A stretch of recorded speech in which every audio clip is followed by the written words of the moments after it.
nós estamos falando de uma história, né? A gente está justamente falando do livro de Ruth, então eu vou continuar hoje falando sobre isso também. Vou ver se eu me ajeito com isso aqui, senão eu vou pegar na mão. E, enfim,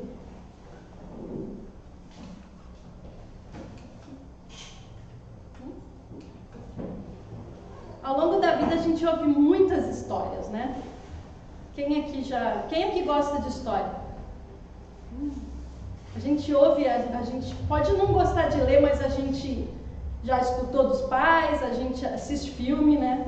Tudo é história. A gente tem muita história, a história dos outros que a gente gosta de ouvir. Geralmente, quando chama mais atenção da gente é quando outra pessoa conta uma história, né? Até numa pregação, assim, quando é um testemunho, você grava mais do que... Enfim, a gente gosta de história. A gente está ouvindo a história dessas duas mulheres, né? Para a gente retomar, talvez alguns aqui estão vindo só hoje ou não perderam alguma mensagem dessas. Então, essa série que a gente está fazendo aqui na igreja, está quase terminando, é sobre a vida de duas mulheres. Na verdade, é uma família, né, de imigrantes, de refugiados que saíram de um lugar que estavam passando fome, foram para outro país. E lá aconteceram muitas coisas ao longo de 10 anos, coisas boas, porque teve 2 casamentos, mas também coisas muito ruins, mortes. E aqueles que saíram em 4 acabaram voltando só 2 pessoas, né? De volta quando voltaram para sua terra. E voltaram, sim, praticamente de mãos abanando. Voltaram 2 mulheres viúvas, pobres, precisando de ajuda, de auxílio. E elas acabam recebendo essa ajuda, encontram um novo lar. Enfim, quem leu já o final da história já sabe como é que ela termina, né? Eu acredito que vocês estejam lendo em casa também para acompanhar. Então a gente já sabe. E aqui a gente está esmiuçando um pouquinho de cada vez, né? Bom, eu já perguntei para vocês se vocês gostam de histórias, vocês já disseram que sim. Eu acredito que até os adultos gostam de assistir Marvel e, enfim, DC. A gente gosta de vários formatos de história. Isso é natural do ser humano.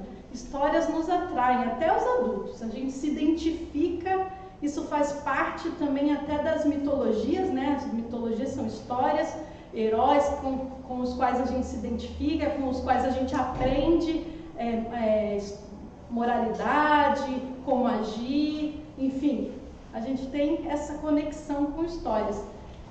Mas a gente tem um livro tremendo aí que deve estar na mão de vocês, seja dentro do app de celular ou em forma de livro, né? A Bíblia. E a Bíblia não é uma história só, né? Vocês sabem, a princípio, quando a gente olha, o pessoal diz, não, é um monte de história. A Bíblia é uma porção de história. E a gente, desde criança, escuta. Quem que ouve histórias bíblicas desde criança aqui? Alguns tiveram oportunidade de ouvir quando criança, né? Quem ouve desde criança? E quem aqui só começou a ouvir as histórias bíblicas depois de adulto? Quem ouviu desde criança tem um privilégio, mas a gente vai se acostumando também. Quem começou a ouvir há menos tempo, às vezes tem um impacto maior com essas histórias. E essas histórias, o que é? Quando a gente é criança, a gente vê um monte de história, conhece um monte de história desconectada, parece. Assim, avulsas, né? Que nem vamos ver aqui se vocês conhecem um pouco das histórias bíblicas, tá? Vamos ver se vocês adivinham, tá? Qual é a história daquele homem que o peixe grande engoliu? Que história é essa? Isso, Jonas, vamos falar mais alto aí, quero ouvir. E como é que é aquela história do bebezinho que uma princesa achou num cesto dentro de um rio? Moisés, isso mesmo. E como é que é aquela história do homem fortão que foi enganado por uma mulher, cortou o cabelo dele, ele ficou fraco, foi preso? Como é que é? Sansão, isso mesmo. E aquela família que construiu um barco bem grande, e os animais vieram de dupla, né, de par, e como é que é? A Arca de Noé, isso mesmo. Então as crianças já são familiarizadas quando elas vêm na igreja, quando tem alguém que conta para elas em casa, né? Também tem as histórias que Jesus é o protagonista. Vamos ver se vocês se lembram. Quando ele recebe as crianças que queriam chegar até ele, e os discípulos não deixavam, e aí ele ora pelas crianças, deixar vir a mim as criancinhas. Quando ele acalma uma tempestade no mar, ou quando ele anda sobre o mar, né, e os discípulos pensam que é um fantasma. Olha quanta história que a gente sabe, que a gente já leu, né? Tem um pouco, alguns ouviram todas, outros lembram de umas ou umas partes. A cura, quando ele cura um cego, ele cura leprosos, ressuscita aquela menina de 12 anos, né, que estava lá, todo mundo achava que não tinha mais jeito. E quando ele fala para aquele homem baixinho descer da árvore, como é que era mesmo o nome dele? Zaqueu. O pessoal tá craque nas histórias. E tem as histórias dentro das histórias de Jesus, que foram as histórias que Jesus inventou e contou. Como é que é o nome delas? Parábolas. Ele contava, ele dava ensinamentos em forma de histórias, porque ele sabia que os seres humanos gostavam de histórias e conseguiam se identificar e aprender mais com as histórias. Então aí tem aquela que Jesus inventou, que tinha um semeador que jogou sementes no caminho, parábola do semeador, né? E aquela da ovelhinha que ficou perdida, ou do homem que ajudou aquele viajante ferido. Como é que era o bom samaritano? Isso aí. Enfim, a gente pensa que as histórias estão avulsas, que são várias histórias. Até porque a palavra Bíblia significa livros, no plural, né? Porque são vários livros e dentro de cada livro várias histórias. Na educação cristã, que é a nossa classe de confirmação, a gente tem 2 alunas, elas vão se lembrar, ou assistindo ou as que estão aqui, que a gente fez no início, uma das primeiras aulas que a gente fez esse ano, foi justamente ir contando as histórias e conectando umas às outras, as histórias do Velho Testamento, porque uma história puxa a outra realmente. Quando a gente lê a Bíblia em sequência, a gente consegue ter essa percepção maior de que uma história está conectada na outra. É verdade. Na verdade, quando a gente cresce na fé, a gente precisa reconhecer essa conexão entre as histórias. Isso é crescer na fé. Não só a conexão histórica, ou a conexão cronológica, né, das histórias, porque um é pai do outro, que é avô do outro, e vai indo, e o que um faz afeta a vida da próxima geração, e daí... Então, não só assim, mas também conectar o sentido da Bíblia, o fio da meada, porque a Bíblia, na verdade, é uma grande história.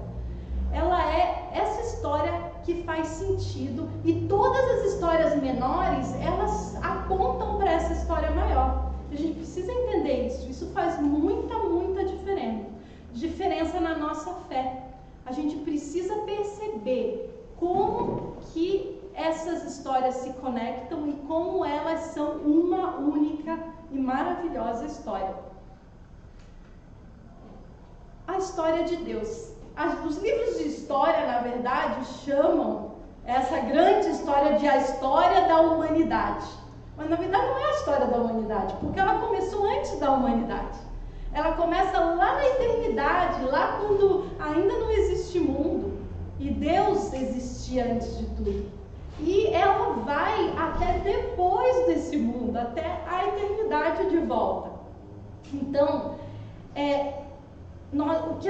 essa história que eu chamei ali, eu chamei de história de Deus. Na verdade, a gente pode dizer a história de Deus com os homens também. Essa é a grande história, de eternidade em eternidade. E muitas vezes a gente se enxerga assim, fora do contexto dessa história.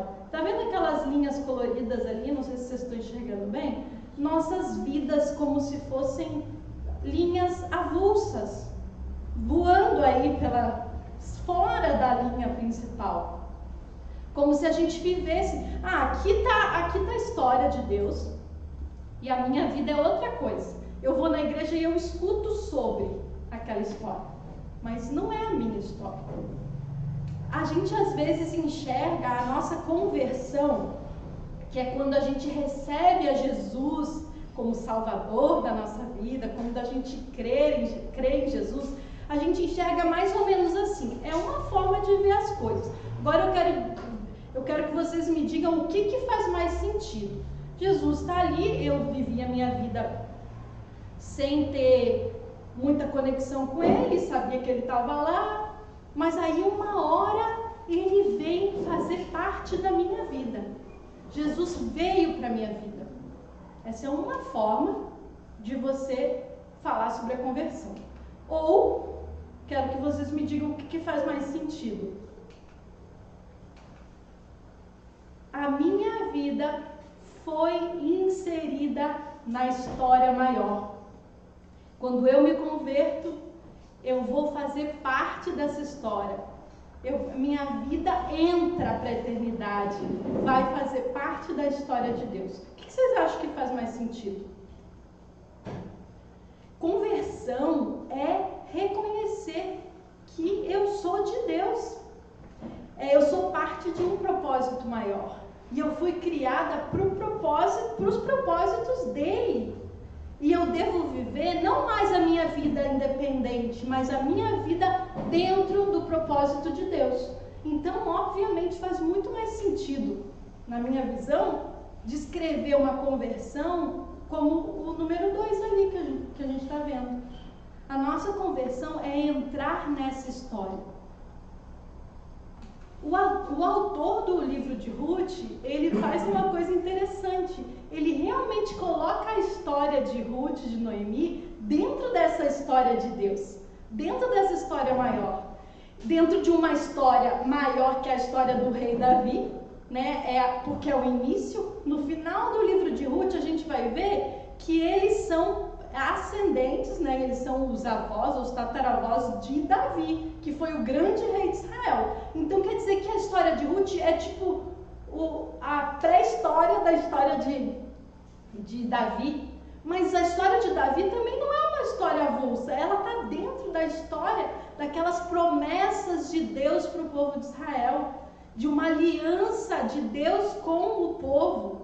Então, elas duas, viu o que aconteceu ali? Ó? Olha onde é que está a história. Está lá na história de Deus. É assim que a nossa história tem que ser também. Talvez quando Noemi e Ruth estavam lá passando necessidade, elas não estavam pensando, olha, a minha história está dentro da história de Deus. Talvez elas nunca tiveram essa consciência que eu estou tentando trazer para vocês aqui. O fato é que Deus tem essa consciência e dependendo de como a gente vive, a gente vai ser um bom ou um mau exemplo para lá na frente, daquilo que a gente deveria viver. A gente vai ser lembrado como um rei tipo Saul ou como um rei tipo Davi? A gente vai ser lembrado como alguém que fez a vontade de Deus ou como alguém que rejeitou ou foi rebelde? Então, a história está acontecendo, somos parte dela, fomos colocados nela pela misericórdia de Deus. E aí, o que a gente vai fazer daqui para frente? O livro de Ruth, o autor de Ruth, do livro, ele deixa claro que não tem coincidências. Na verdade, ele faz uma ironia. Várias vezes durante a história, ele diz assim, aí por coincidência, Ruth foi pegar espigas justamente lá no campo de Boaz. E aí, por acaso, Boaz estava lá naquele dia e viu a Ruth. Sabe, ele vai fazendo assim uma ironia, mas dá para perceber até pelo original que é irônico o que ele está falando, porque na verdade ele está dizendo que não é coincidência, que Deus estava conduzindo tudo. E na nossa vida também, a gente precisa começar a ver que a gente está na história e que há um propósito maior em tudo que estiver acontecendo. E no final, o autor deixa claro isso, porque além delas ficarem bem no final, ele aponta para a genealogia de Davi. Então, quer dizer, ele não está contando aquela história por acaso. Provavelmente foi um livro escrito eles supõem que seja na época de Salomão. Salomão foi um rei que foi filho de Davi. Então já tinha até passado a história de Davi e tudo. E em Salomão era um reino assim, ó, de muita paz, de muita prosperidade, que todas as outras nações vinham peregrinar para ver a sabedoria de Salomão, para ver o grande templo que Salomão construiu para Deus, para ver. Então era aquele auge, né? Aquela coisa maravilhosa. E aí essa história foi escrita para dizer, mas nem sempre foi assim. Olha o que passaram os que vieram antes. Olha o que se passou para chegar até hoje. A essa glória, né? Essa glória que é presente, mas um dia foi futuro lá para Noemi e para Ruth. É uma coisa que elas nem esperavam. Então pensa isso, traz isso para a tua história, para a tua vida, talvez os perrengues aí que você está, e vai fazendo analogia, vai imaginando, coloca a tua imaginação para funcionar como parte dessa história. Por que que isso é importante para nós? Se você ainda não entendeu até aqui por que que é importante, então olha isso. É importante para você não perder de vista que há um grande autor escrevendo a história.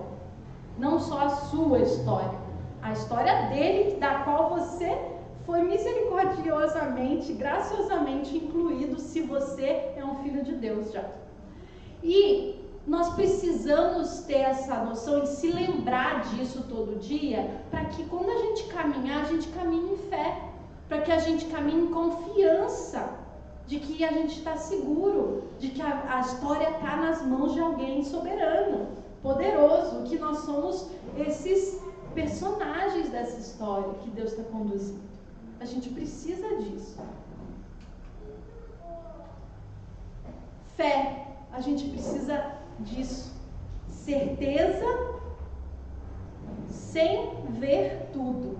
É isso que diz, eu parafraseei, né, assim, botei com as minhas palavras, mas é o que diz lá em Hebreus 11:1. É andar com certeza de uma coisa que você não vê com esses olhos, mas você tem convicção, seu coração sabe, não é assim uma dúvida, o seu coração sabe, e você está seguro nisso, essa é a certeza. E aí, que história é essa? Para a gente entender um pouco mais a estrutura dessa história, ou quem é esse autor, eu quero falar um pouco. Essa história de Deus começou com a criação. São 3 atos. Na criação, Deus criou todas as coisas, Ele é o autor de tudo. E aí houve um grande evento, tão grande quanto a criação, que foi a queda do homem. O homem pecou. E essa queda lá com Adão e Eva, ela corrompeu tudo. Ela afetou todos os aspectos da vida, dos seres humanos, a forma como a gente, tudo em nós, a natureza está afetada. Os relacionamentos ficaram afetados, tudo foi abalado, foi como se fosse uma pitada de veneno que corrompeu, ficou tudo meio...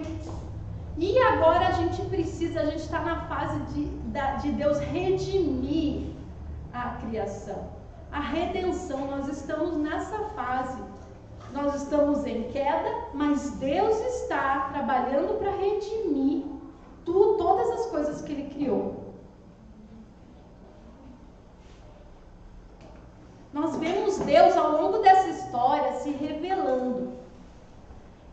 Quando a gente vê lá no início, em Adão, depois vem Noé, depois vem Moisés, enfim, a gente vem vindo e vendo Deus se revelando um pouco mais para a humanidade a cada época. Né? No início, Abraão, quando ouviu Deus lá falar com ele, talvez ele não soubesse exatamente que Deus é esse, porque ele estava no meio de uma cultura pagã, uma cultura cheia de outros deuses, e ele diz assim, alguém falou comigo e disse que é o único Deus, eu vou seguir esse único Deus. Não existia monoteísmo. Monoteísmo é uma crença no único Deus. Existia deuses diversos, dependendo da região, do povo, era um Deus. Cada povo inventava os seus. E aí Abraão é chamado por esse único Deus. E ao longo da história, Deus vai dizendo quem Ele é. Deus vai mostrando seu caráter. Deus vai dizendo suas características, o seu nome. Tem épocas que nenhum nome o povo não sabia direito. Deus vai dizendo, eu sou esse. Aí depois Deus dizia um outro nome pelo qual ele podia ser chamado. Ele é o Deus da cura, mas ele também é um Deus que salva, mas ele também é um Deus que provê, mas ele também é um Deus... Enfim, Deus vai se revelando e vai se descortinando aos olhos da humanidade. Cada geração conhecendo um pouco mais. E a cada geração um pacto, o pacto de Deus com a humanidade vai sendo renovado. O que são pactos? São compromissos que Deus está mantendo fielmente para levar a sua criação até o seu propósito final na redenção. Não é esse o propósito? Criação, queda e redenção. Deus está redimindo. Ao longo da história, Ele está fazendo esse trabalho. Ele vai pactuando, vai fazendo novas alianças, renovando a aliança. Na verdade, é a mesma aliança com a humanidade que Ele vai renovando ao longo dos tempos, para que a gente chegue ao final. Tá, mas e aí? E os homens não falham? Falham. Os homens sempre falham. É uma aliança, tem dois lados, né? Mas Deus botou o dele, assim. Deus botou, digamos, o sangue dele. Depois, literalmente, vai acontecer isso mesmo. E pagou pelos dois lados. Em Abraão dá para ver isso. Quando a primeira aliança lá que acontece, aqui a gente tem as alianças que foram feitas, a de Adão, depois com Noé, depois com Abraão, depois com Moisés, depois com Davi, e elas foram sendo renovadas por Deus, e cada um deles falhou. Se a gente lê as histórias, nenhum deles foi perfeito, todos caíram, todos esses homens foram falhos como nós, mas Deus não. Deus garante, Ele vai ser fiel e vai levar até o fim. Aquele que começou a boa obra é fiel para completar. E isso Ele fala sobre nós, sobre nossa vida particular, mas também sobre a história, sobre essa linha que Ele está traçando e escrevendo. Ele vai ser fiel para completar. Ali, ó, mais ou menos onde apareceu, vocês viram que apareceu ali a setinha? Ali é mais ou menos ali aonde é a história de Ruth e Noemi. Quase antes dessa grande aliança davídica.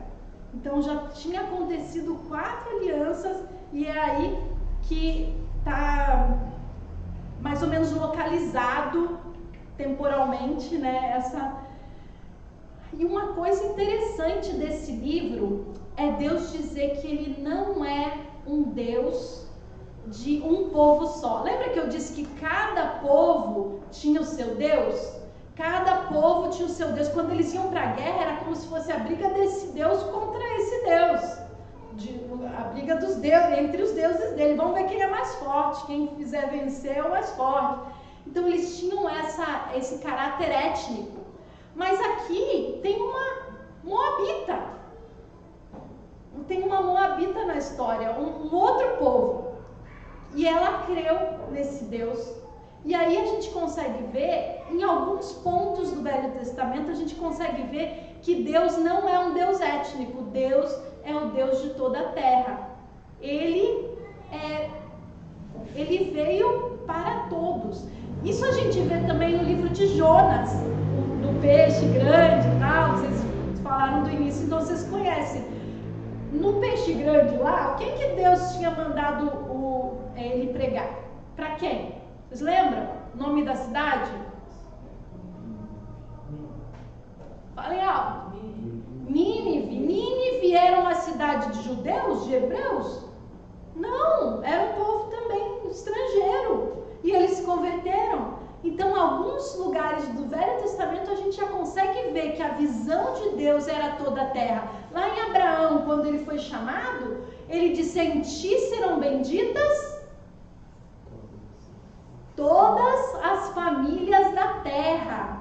Então Deus já estava dizendo que na verdade não era simplesmente Abraão, mas aquela descendência dele que ia vir o Messias e ia abençoar todas as famílias da terra. Então a visão de Deus já era a terra inteira. Deus não é um Deus étnico. Deus veio para todos. E aí, em Jesus, que é a última nova aliança renovada e perfeita, ali ó, que até chegar, Deus se revela plenamente. Gente, não é só plenamente na teoria. Deus se revelou vindo aqui e vivendo como um ser humano diante dos olhos das pessoas. Deus veio, em Jesus Deus veio. Então aí é uma aliança, essa é a aliança eterna, essa é a aliança perfeita. Ele não pecou. Ele foi o sacrifício por nós, era tudo que a história estava apontando. Na educação cristã a gente também estudou quantas profecias, né? Você lembra quantas profecias tinha? Vale. Sobre Jesus, sobre a vinda do Messias no Velho Testamento? 300, sei lá, é muita profecia. A gente leu algumas juntas, a gente viu. Gente, toda a Bíblia aponta para Jesus. Desde o Velho Testamento já aponta para o Messias. Claro que a gente não tem Jesus Cristo, né, Nazareno. Não tem isso, mas apontava para aquele que viria, ao ungido de Deus.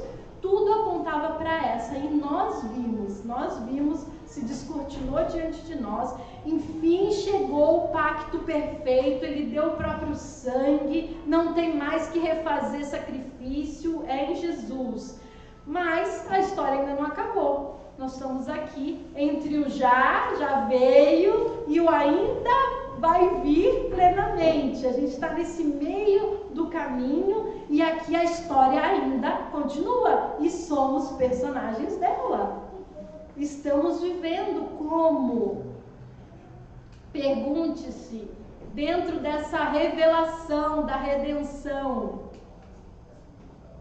como nós podemos viver bem a nossa parte nessa história da redenção de Deus? É isso que a gente aprende com os exemplos da Bíblia, com os bons e com os maus também, né? Mas aí fica aquela, e eu vou ser que exemplo para aqueles que virão? Porque o que vai ficar, gente, vou dizer sinceramente, vidas avulsas vão passar. O que vai ficar é a história de Deus no final das contas. Vocês lembram o nome do bisavô de vocês? Todos os bisavôs? Tataravôs? Vocês sabem a profissão? Que profissão que era o avô, os avós? Ou os bisavós? Poucas gerações para frente a gente já esqueceu daqueles que são nosso sangue. A gente não tem futuro, não tem memória, não tem muita coisa pra gente se não for para a glória de Deus, se não for dentro da história de Deus. Dentro da história de Deus, cada coisa tem sentido e vai ter sentido eternamente. O resto vai queimar, vai passar, não vai sobrar.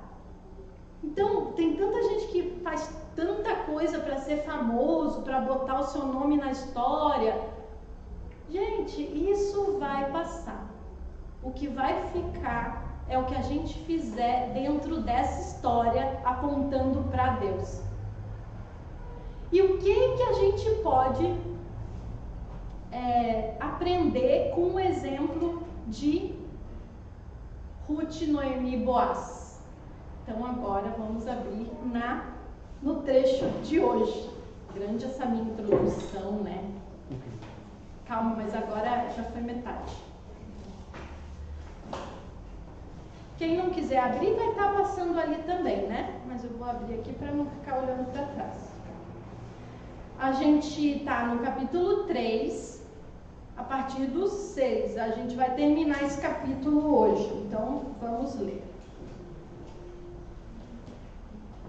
Assim, naquela noite, ela desceu até a eira e seguiu as instruções de sua sogra. Que instruções? Quem viu o culto passado, ela mandou ela se arrumar, tomar banho, se preparar e ir ia até lá na plantação, lá onde eles estavam colhendo, na verdade, né?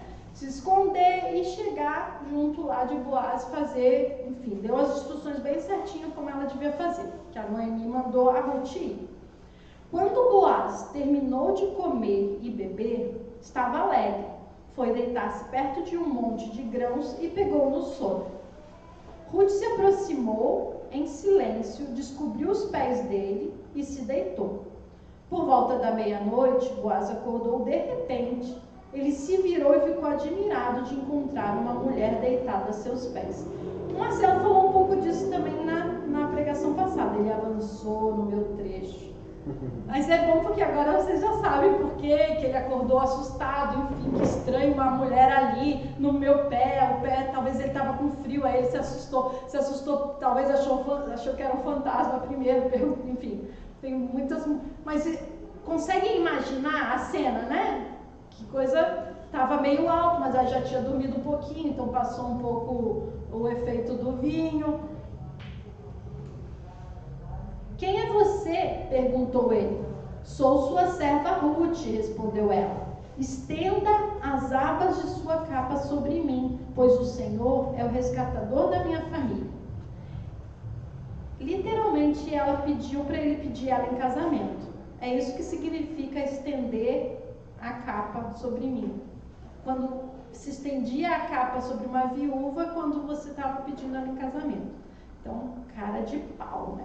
Tipo assim, uma mulher audaciosa para aquela época, era um plano bem... Mas os comentaristas mostram que ela falou isso aqui meio tímida, assim. Ela sabia que ela podia levar um passo afora, né? Porque parecia no pé do homem, um homem que tinha idade provavelmente para ser pai dela, ia aparecer assim, fazer um pedido desses. Então, Boaz exclamou: o Senhor a abençoe, minha filha. Você demonstra agora ainda mais lealdade por sua família que antes, pois não foi atrás de um homem mais jovem, seja rico ou pobre. Não se preocupe com nada, minha filha. Farei o que me pediu, pois toda a cidade sabe que você é uma mulher virtuosa. Mas embora eu seja de fato um dos resgatadores de sua família, há outro homem que aparente mais próximo que eu. Fique aqui esta noite e pela manhã conversarei com ele. Se ele estiver disposto a resgatá-la, muito bem, que ele se case com você. Se não quiser, tão certo como vive o Senhor, eu mesmo a resgatarei. Ruth ficou deitada aos pés de Boaz até de manhã, mas levantou-se antes de raiar o dia, pois Boaz tinha dito: ninguém deve saber que uma mulher esteve na ilha. Aqui os comentaristas falam que pode ter vários sentidos, mas mais certo é que ele falou para ele mesmo, tipo pensando alto, né? E ela ouviu. Não dá para saberem que a mulher estava aqui. Por quê? Porque isso ia comprometer iam falar mal, né, provavelmente, iam achar que tinha rolado alguma coisa entre eles, e isso podia, inclusive, atrapalhar o processo legal de ele pedir ela em casamento, porque se tivesse acontecido impureza, enfim, antes do casamento, eles podiam impedir. Então, ele falou para ele mesmo. Então, Boaz lhe disse, daí para ela: traga-me sua capa e estenda aqui. Ele despejou sobre a capa 6 medidas de cevada e a pôs sobre as costas de Ruth. Depois ele retornou à cidade. Aqui essas medidas não se sabe direito o que é, mas provavelmente era bastante coisa, tá? Mais do que talvez normalmente uma mulher qualquer podia carregar. Mas ele ajudou ela talvez a equilibrar, né, aquele peso. Sabe que tem aquele jeito de carregar na cabeça?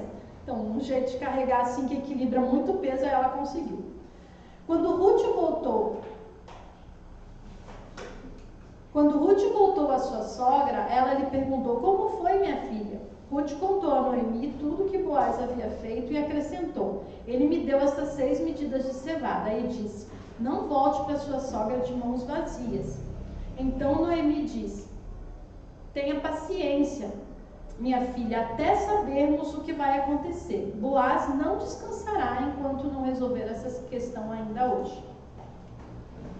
Ok? Então nós vamos pensar um pouquinho dentro dessa parte, o que a gente pode tirar da história para a gente saber como viver bem a nossa parte da história, tá? É um exemplo do passado, alguém que é um exemplo para nós hoje, então como ele pode ser um exemplo para a gente viver também no futuro? Primeira coisa que a gente vê é com fé no Deus vivo. A gente já sabe que Ruth era uma moabita.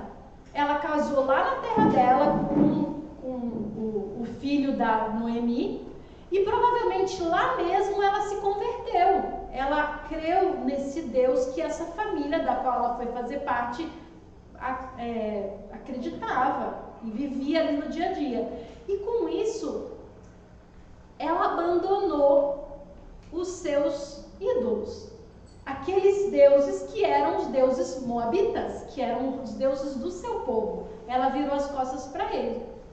Então, isso é interessante, porque o que são ídolos, gente? Quando a gente pensa aqui no Velho Testamento, a gente imagina ídolos como uma estatuazinha ou uma estátua grande e tal, que aquele povo adorava, se curvava, fazia tudo por ele, né? Dava sacrifícios, oferecia muitas coisas. A gente pensa nisso, mas ídolos são muito mais do que isso. Pensem hoje, quais são os nossos ídolos na nossa cultura? Porque cada cultura, cada povo tem o seu ídolo, né? Hoje a gente vive numa cultura que é secular, que acha que não acredita em nenhum Deus. Muitos, a maioria, são ateus, não acreditam em nenhum Deus, nenhuma divindade espiritual, mas a gente tem deuses também. Nossa cultura adora ídolos. Quem são os ídolos? Quem são os ídolos da nossa cultura?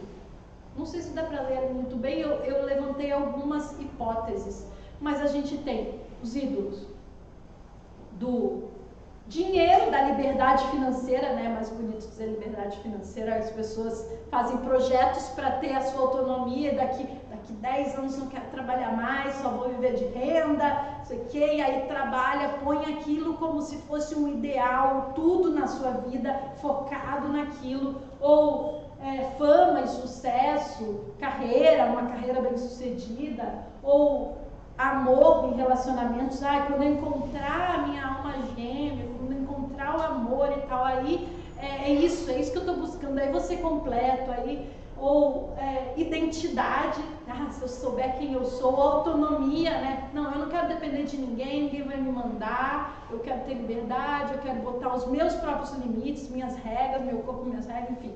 Tem tantos ídolos que a gente pensa que são pensamentos ou alvos, e na verdade tudo que a gente coloca como absoluto, como algo mais importante, o alvo maior da nossa vida, vira um ídolo.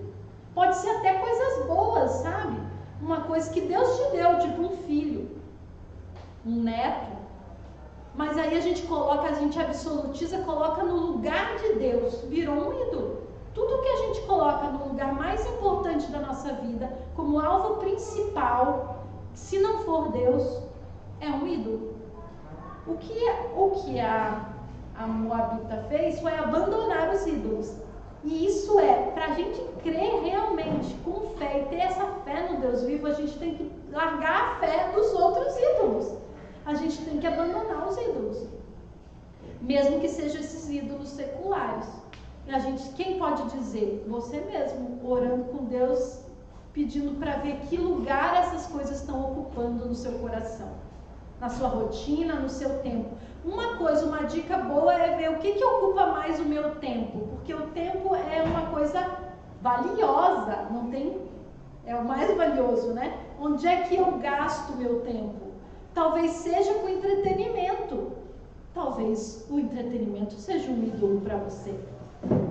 Então, você tem que avaliar, porque o tempo é tiro e queda, não tem como. A gente às vezes pode pensar que a gente adora Deus, mas no fundo, a nossa vida cotidiana mostra quem são os ídolos que a gente está adorando. E o tempo é uma boa dica, assim, é uma prova dos 9. As outras outras identidades que nós temos se tornam secundárias. Por exemplo, ela não deixou de ser uma moabita. Tanto que o autor sempre está falando, né? Ruth a moabita, Ruth a moabita. Ela não deixou de ser. Mas aquilo não foi mais importante para ela do que Deus. Ela virou as costas lá para sua terra e veio embora quando ela precisou seguir o Deus vivo. Ela sabia que do lado de Noemi ela ia conseguir continuar seguindo Deus, o Deus vivo. E lá ela ia ter que voltar a casar com outro homem que não adorava esse Deus e ia se perder. Então ela escolheu deixar como secundária as outras identidades. Que outras identidades a gente tem? A gente é mãe ou pai, a gente é um profissional de tal área, a gente é homem, mulher, homo, hétero, enfim, a gente pode ser muitas coisas, isso tudo é identidade. Hoje em dia a gente tem absolutizado as identidades sexuais, né? Como se fosse, não, isso é quem eu sou, tipo, acima de qualquer coisa. Não é, gente, não é para ser o mais importante. O mais importante, a identidade mais importante é você ser filho de Deus e você estar nessa história. Se você não deixar como secundária as outras, você não está seguindo Deus vivo. Você tem um ídolo. Deus em primeiro lugar. A outra coisa que a gente vê é a obediência humilde. No versículo de 6 a 9 ali, até vou abrir de novo para eu acompanhar. Bem, no versículo de 6 a 9, ele vai... ali. Você vê todas as instruções que a sogra deu para ela e que ela veio, mas o que ela precisou deixar de lado para poder fazer aquilo? Primeiro, muita humildade, né? Hoje em dia, então, ia ser pior. Ela pedir Boaz em casamento até deu era uma coisa muito fora de... Imagina naquela época. Hoje já é estranho a mulher pedir um homem em casamento, né? Mas geralmente é conversado, os dois acertam juntos, né? Mas ela vira e eu quero te pedir uma coisa meio fora, assim, culturalmente, até hoje. Imagina naquela época. Imagina ela dizer, olha, eu tô aqui desamparada, por favor, me acolhe. Ela tinha que se humilhar para isso. Ela reconhecer essa fraqueza, ela reconhecer essa falta, essa carência que ela estava, que ela precisava de um resgatador, precisava de alguém para vir e amparar ela. Isso foi ter que abandonar medo, vergonha, preguiça. E às vezes a gente não faz isso, a gente não obedece a Deus naquilo que Ele manda a gente fazer por alguma dessas coisas. Tantas coisas que Deus já nos diz para fazer e a gente não faz. Né? A gente, por exemplo, servir uns aos outros, evangelizar, falar de Jesus para os outros, ler a Bíblia, orar. Deus já falou que essas coisas são importantes, mas a gente fica achando jeitinhos ou desculpas ou fica se desviando daquilo que precisa ser feito. Não, ela foi e fez. O Marcelo falou um pouco disso, obediência simples, né, no culto passado. Ela foi, não foi só simples, foi humilde. Foi humilde, ela teve que se submeter ali aos métodos daquela cultura, se submeter à lei daquela cultura. Então ela deixou de lado, sair, caminhar um montão, ir lá, dormir e ficar esperando, enfim, para ir lá diante do homem. Mas tem uma coisa interessante aqui, uma observação dentro dessa história maior. Nessa história que a gente vive como personagens dessa história de Deus, é vantagem, ouçam bem isso, ser fraco.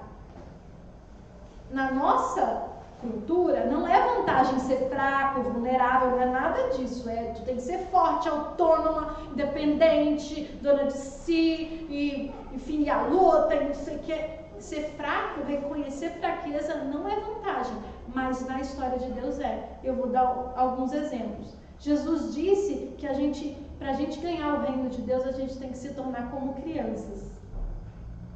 Como crianças.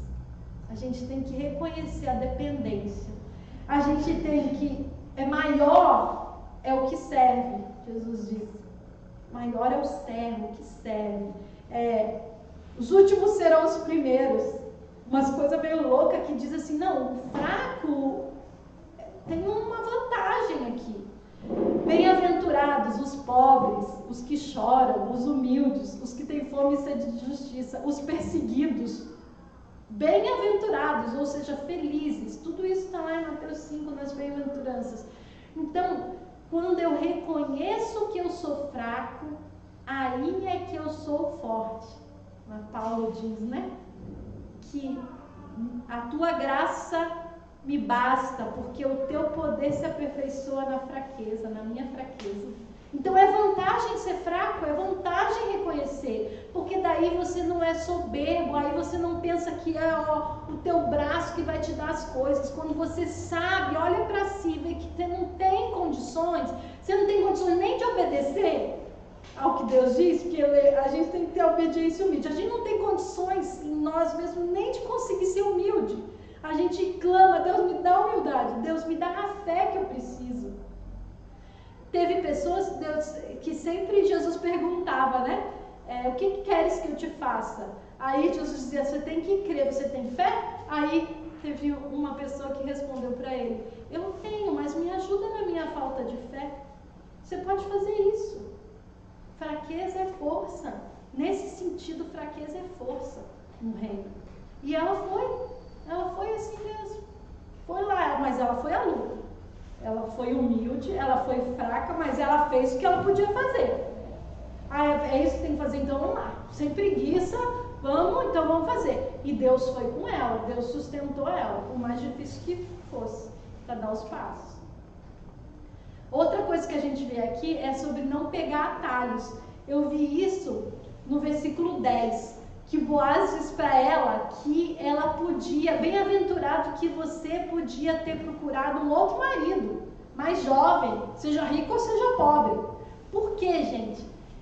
O que o Boaz está dizendo ali é que ela podia ter conseguido um marido melhor, na visão de uma jovem, bonita, viúva, mas que estava bem vista na comunidade. Ela era bem vista, todo mundo reconhecia que ela era uma mulher de Deus, digamos assim, que ela era uma mulher boa para casar. Era jovem e tal, e então não tinha nada de errado com ela, mas ela decidiu fazer o certo. Por que era o certo? Por que ele disse que ela foi leal? Ela foi leal porque o único jeito, pensa como é que ela ia cuidar da sogra se ela casasse com outro homem que não tinha nada a ver com a Noemi. Primeiro, ela foi leal a Noemi, ela levou a sério a responsabilidade dela de continuar cuidando.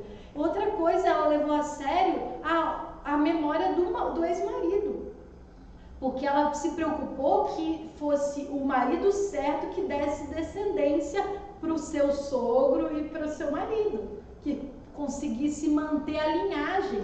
Se fosse outro homem e ela tivesse filho com outro homem, não ia poder ser lá para aquela família.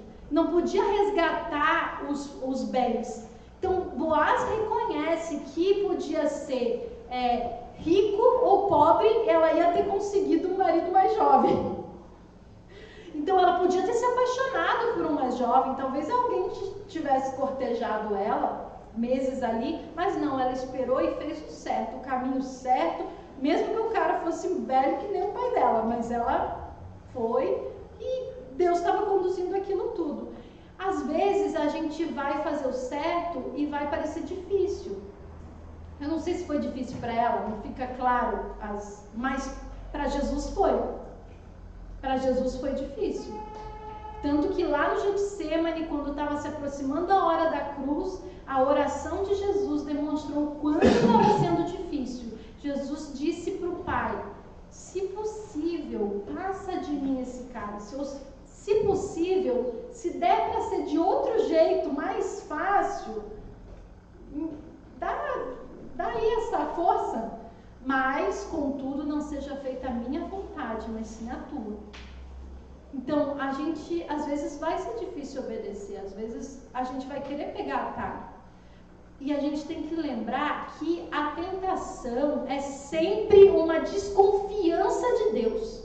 A tentação sempre vem lançando desconfiança na gente a respeito do caráter de Deus, da bondade de Deus. Lembra lá a serpente no jardim do Éden, com Adão e Eva?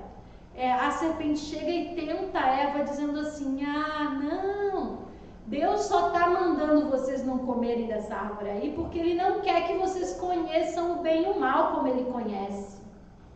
Ou seja, ela lança uma semente de desconfiança de que Deus estava escondendo alguma coisa deles, que Deus não queria o melhor.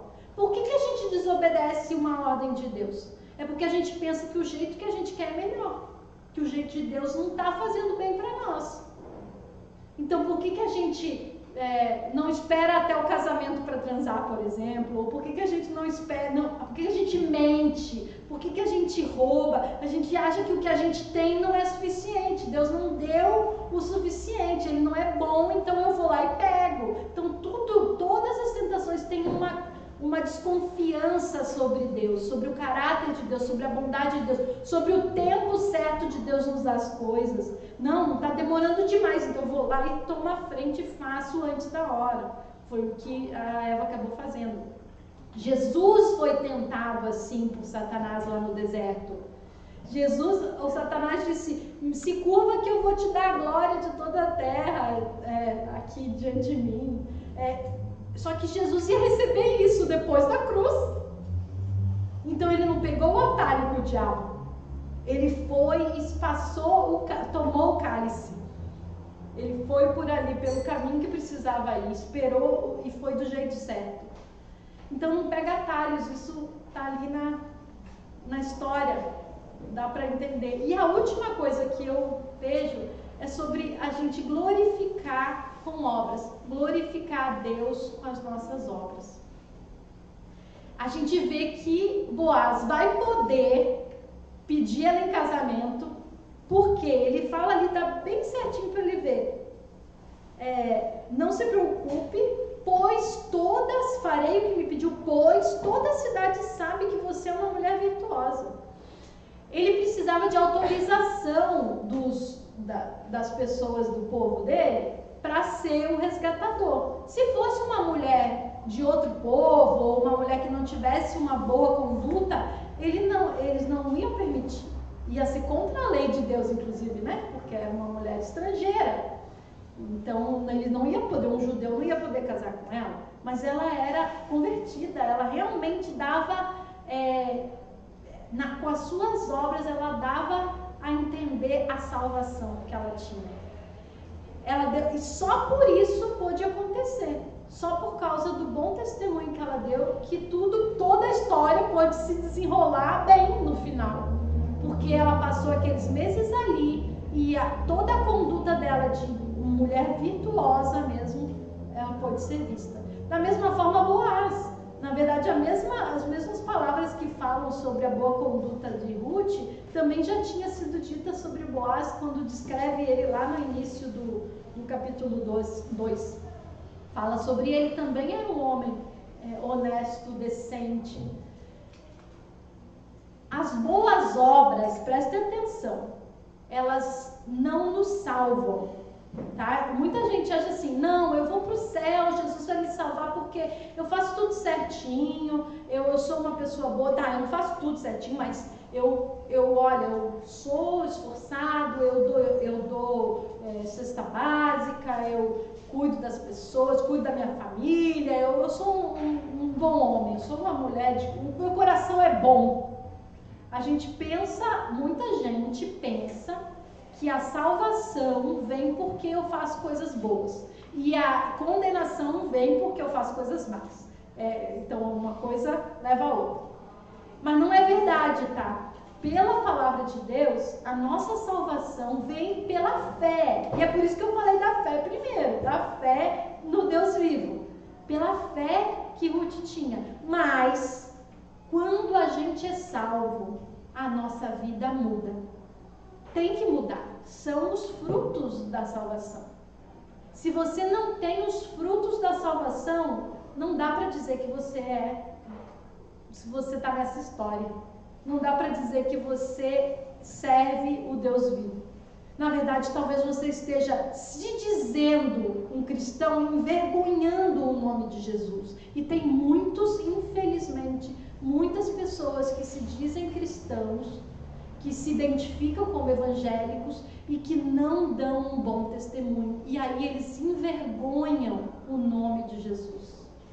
Isso é muito triste. É ser pedra de tropeço. Porque daí quando a gente vai pregar para alguém, ele diz, mas o fulano lá, aquele jeito. E realmente está sendo uma pedra de tropeço para alguém conhecer o Evangelho, conhecer Jesus de verdade. Porque se ter Jesus é aquilo, eu não quero. E Deus vai pedir contas. Eu sempre digo, minha mãe dizia, não vai com camiseta dizendo Jesus na escola se você não for um bom exemplo. Não vai envergonhar o nome de Jesus, deixa essa camiseta em casa, põe outra qualquer. Mas isso ficou na minha cabeça, porque realmente era importante. Você tem um adesivo de Jesus no teu carro e daí você sai fazendo tudo que é errado no trânsito, botando a cabeça para fora e xingando os outros. Coisa simples, gente. Isso não te salva, mas isso demonstra a obra de Jesus na tua vida. Se está muito lá atrás ou se você tem sido santificado por Ele. A gente tem que mudar, a vida tem que mudar. A vida de Ruth foi abençoada com esse casamento com Boaz porque ela tinha bom testemunho. Tem coisas que não vêm para a nossa vida, talvez porque a gente não é bom testemunho. Talvez o emprego que você não consegue é porque você não é bom testemunho. Devia ser o melhor funcionário, porque você é cristão, porque isso honraria, glorificaria o nome de Jesus. Por ser um bom funcionário, o nome de Jesus seria glorificado. Pensa, a gente tem isso, porque a gente leva esse nome, esse selo sobre nós. Agora você está envergonhando, você está glorificando. Faz parte de ser esse personagem que é um bom exemplo na história. Um versículo, que eu amo esse versículo de Mateus 5 também, já citei Mateus 5 aqui antes. Suas boas obras devem brilhar para que todos as vejam e louvem o seu Pai que está no céu. Estou terminando. Por fim, elas encontraram sustento, proteção, fartura, felicidade, pelo menos aquele conceito de felicidade naquela cultura, que era filho, que era um casamento. Encontraram até um romance, né, ali, mas não estavam procurando por isso. Olha que interessante, não era um ídolo, não era uma coisa que ela botou em primeiro lugar, mas veio um bom casamento, veio um parceiro de vida que cuidou dela, mas ela não estava botando isso em primeiro lugar. E aí eu me lembro, para a gente terminar, de Hebreus 12. Vocês podem abrir comigo, que eu não botei ali de propósito para vocês verem na Bíblia de vocês. Hebreus 12. Eu citei aqui o Hebreus 11. Lembrem que é uma carta e ela tem uma sequência. A gente fala aqui avulsos versículos, mas na sequência, Hebreus 11 fala sobre a fé. E fala sobre todos os heróis da fé, aqueles que viveram pela fé e que o mundo não era digno deles, eles foram perseguidos pela fé no Deus vivo, que eles foram, mas receberam o galardão de Deus. Está falando no 11. Aí emenda, né, nesse texto aqui que a gente vai ler no 12. Lembrem que no original não tem 11, 12, não tinha versículo, capítulo quando foi escrito, né? Isso foi posto depois, para a gente se localizar melhor. Então, ele diz, portanto, depois de falar do povo da fé, né, todos esses homens de fé, que são os exemplos de fé, de vida de fé na história, ele diz, portanto, uma vez que estamos rodeados de tão grande multidão de testemunhas, pensem que todos esses que viveram antes de nós, que viveram essa fé em Jesus, que estavam nessa mesma história. Somos a mesma história ainda, estamos com eles na mesma história. Eles são testemunhas, e aqueles que virão nessa fé são testemunhas da nossa vida. A gente realmente está vivendo para outros verem. Livremos-nos de todo o peso que nos torna vagarosos para caminhar nessa caminhada de fé. E do pecado, livremos-nos do pecado que nos atrapalha e corramos com perseverança a corrida que foi posta diante de nós. Mantenhamos o olhar firme em Jesus, o líder e aperfeiçoador de nossa fé. Por causa da alegria que o esperava, ele suportou a cruz, sem se importar com a vergonha. Agora ele está sentado no lugar de honra, à direita do trono de Deus. Pensem em toda a hostilidade que ele suportou dos pecadores. Desse modo, vocês não ficarão cansados nem desanimados. Amém? Vai bater o desânimo de vez em quando? Vai bater o cansaço nessa caminhada de fé? Talvez, mas daí, olha para Jesus, que daí o desânimo vai amenizar, o cansaço vai passar. É isso, é todo dia olhar de volta para esse autor e consumador da nossa fé. Todo dia olhar de volta. Por isso que a gente precisa orar todo dia, por isso que a gente precisa ler a Bíblia todo dia, para lembrar a gente mesmo dessa corrida que está proposta, para a gente receber ânimo todo dia. E é por isso que a gente vai orar hoje. O apelo que eu faço a vocês hoje. Fecha os teus olhos e começa a pensar se tem coisas pesando, te impedindo de caminhar mais rápido nessa fé. Pensa se tem um pecado te assediando, algo que você sabe que a palavra de Deus condena, você sabe que não está glorificando a Deus, que não é a obra de um filho de Deus. Pede para Deus ajuda, para livrar. A gente vai tomar ceia daqui a pouco. A gente precisa confessar os nossos pecados. A gente precisa chegar em fraqueza diante de Deus e realmente reconhecer que a gente precisa dele para ser diferente, para abandonar as coisas que precisamos abandonar, para ter a atitude que a gente precisa ter, proativa, de fé, como Ruth teve. Senhor, nós somos fracos, somos pequenos, somos pecadores, precisamos do teu perdão.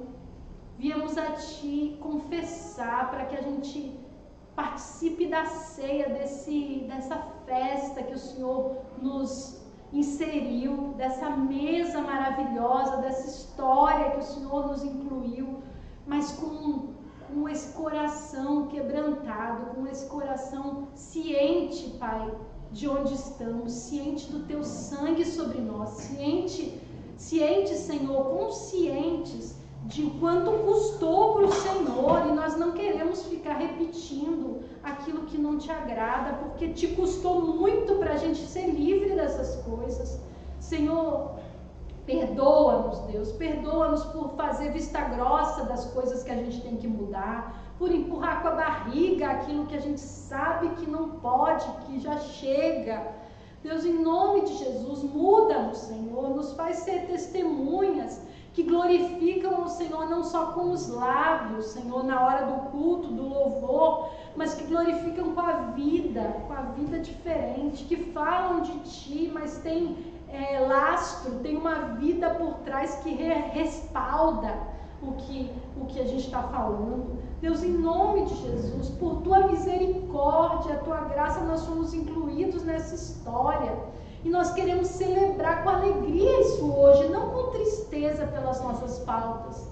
Assim como Davi orou e que nós oramos aqui durante o louvor no Salmo 51. Senhor, cria em nós um coração puro, renova-nos um espírito inabalável, Senhor.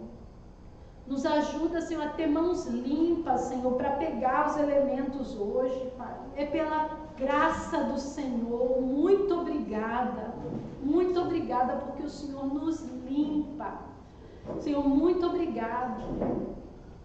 Nos ajude, Senhor, a crer e confiar plenamente para a gente não cair em tentação. Nos ajuda a lembrar do teu amor e que aquilo que o Senhor nos pede, nos diz sim, ou daquilo que o Senhor nos diz não, é por amor.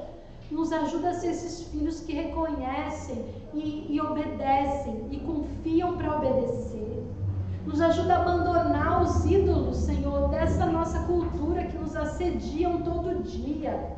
Nos ajuda a confiar que a Tua graça nos basta. Senhor, nos ajuda a glorificar o Senhor com tudo que nós somos. É o que nós te pedimos, em nome de Jesus. Amém.